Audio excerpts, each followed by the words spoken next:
Sur BFM TV. On en vient à l'actualité politique avec cette question. Les Gilets jaunes peuvent-ils gagner la bataille des urnes? On le sait, il y a plusieurs tentatives de monter des listes aux élections européennes, mais ça patauge un peu dans l'organisation. Et dans les sondages, c'est la douche froide.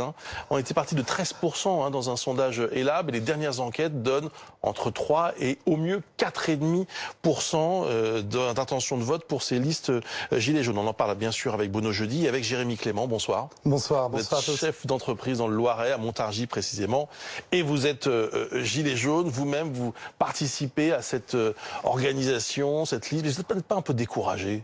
Oh que non, au contraire. Vous savez, chaque jour qui passe, après tout, vous savez, cette liste, elle est née de la même des organisations et du même bazar que sont nées nos manifestations les premières semaines.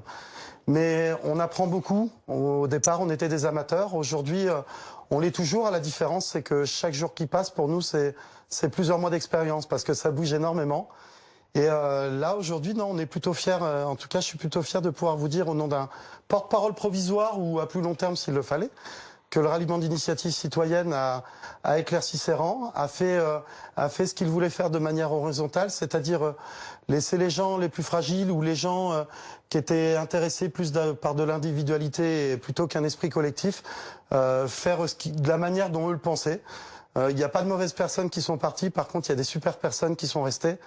Et à partir de mercredi soir, vous aurez l'occasion de voir qu'au sein du ralliement d'initiative citoyenne, vous aurez les porte-paroles, les nouveaux porte-paroles qui arriveront un petit peu chaque semaine pour se présenter et pour apporter aussi bien leur spécialité que leur connaissance et l'amour de ce pays. Donc vous avez des gilets jaunes, vous avez des citoyens, vous avez un SDF qui s'appelle Régis Michéo, que vous aurez l'occasion de voir cette semaine, qui après être sorti et avoir fini de manger dans les poubelles, il est allé dans une école de juriste et puis aujourd'hui, il en sort vainqueur et il a beaucoup de choses à dire et il cesse de s'enrichir. Vous aurez Vincent Lanné, que vous connaissiez à travers les plateformes numériques. Enfin, vous aurez plein de monde des femmes aussi. Je rafraîchis la mémoire de ceux qui nous regardent. La liste, vous dites ralliement d'initiative. C'était à l'origine la liste dont Ingrid Levavasseur était tête de liste.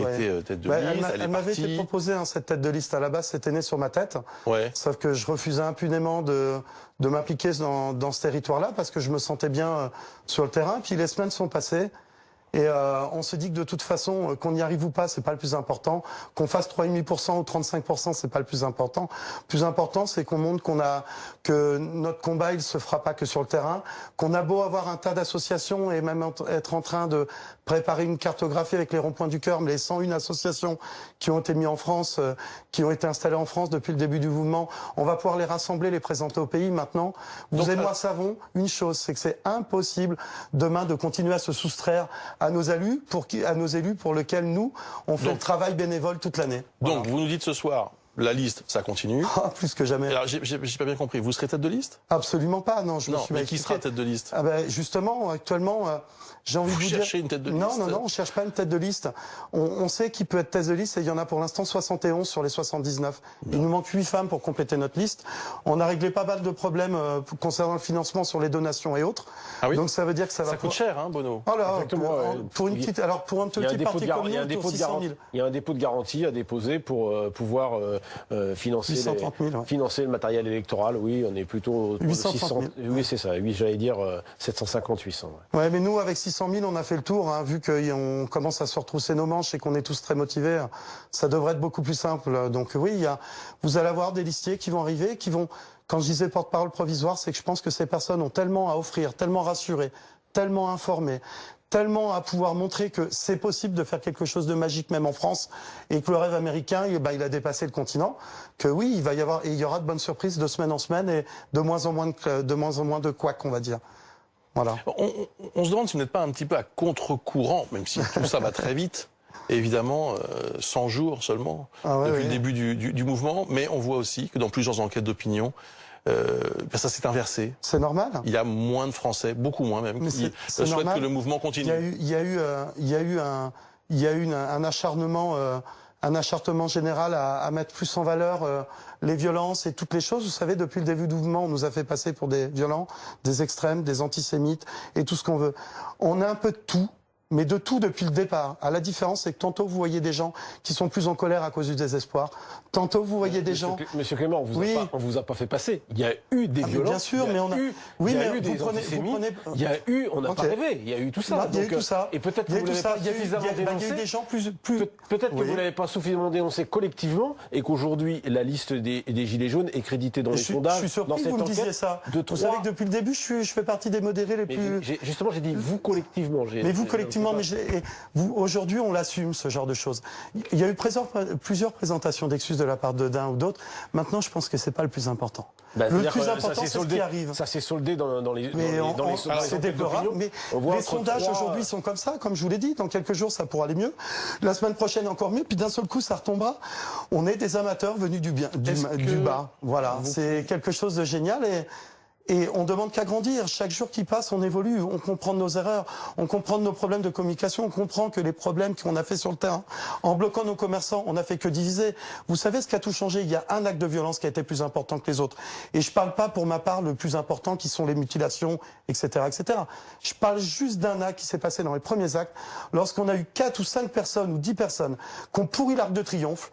Ça a cassé le dos, ça a cassé les jambes de nos retraités, de nos citoyens, et même de certains gilets jaunes qui se sont dit c'est pas ça ce mouvement, c'est pas ça. Et malheureusement, trop peu de gens retiendront qu'il y avait aussi des gilets jaunes qui protégeaient la tombe du vous me le direz vu que du soldat inconnu. Je vous remercie. Dites-moi, quelles sont vos relations avec quelqu'un comme Éric Drouet ou avec Maxime Nicole? Cordiales, respectueuses. Eux sont en contradiction par rapport à la manière dont nous on a abordé les choses. Nous, on est en contradiction sur des erreurs de com. Maintenant, est-ce que leurs erreurs de com et la différence dans la manière où on prend les choses pour aller là où on veut est la plus importante? Moi, j'ai toujours dit depuis le premier jour que je soutiens toutes les actions, tout type d'actions, même s'il y en a certaines que je déplore, ça m'empêche pas de rester solidaire avec mon prochain. Parce que c'est ces gens-là aussi qu'on fait que ça a pu tenir le coup et qu'aujourd'hui, même s'ils n'en sont pas responsables aussi bien du bien que du mal, surtout. J'ai envie de dire que s'ils n'avaient pas été là, peut-être qu'il y aurait des gens comme moi qui seraient encore assis, passez-moi l'expression, les fesses dans leur fauteuil, en train de regarder le train passer et de se dire mais j'en ai marre de ces trucs. Non, à un moment donné, il faut arrêter la télé-réalité. Il y a assez de feuilletons qui se passent dans la vie en général et on le voit bien à travers les médias pour se dire que les choses qui arrivent sont devant, elles sont pas derrière. Ça n'empêchera pas la mobilisation. Maintenant, on a énormément de choses à faire valoir, énormément de choses à montrer. Ça va continuer la mobilisation jusqu'aux européennes? Oui. Non, un peu plus, je pense, parce que les européennes, avec ou sans liste jaune, on sait qu'il y en aura 5, 10 peut-être d'annoncés. Maintenant, l'heure de vérité, s'il vous plaît, l'heure de vérité, c'est 3 mai. 5 ou 10 listes, parce qu'avec 3%, une seule, là... mais pourquoi vous parlez de sondage? Je vous parle d'initiatives humaines. Mais les initiatives humaines, vous pouvez avoir 10 listes qui s'annoncent. Jérémy Clément, on voit bien que ce qui arrive dans les enquêtes d'opinion sur la liste européenne, ça suit exactement la même courbe que le sentiment des Français à l'égard des Gilets jaunes. 55%. Mais c'est pas pire que Macron. Aujourd'hui, on demande aux Gilets jaunes de rentrer chez eux, mais la première chose que demandaient les Gilets jaunes, c'était que Macron rentre chez lui aussi. On n'a pas eu, et pourtant c'est le chef.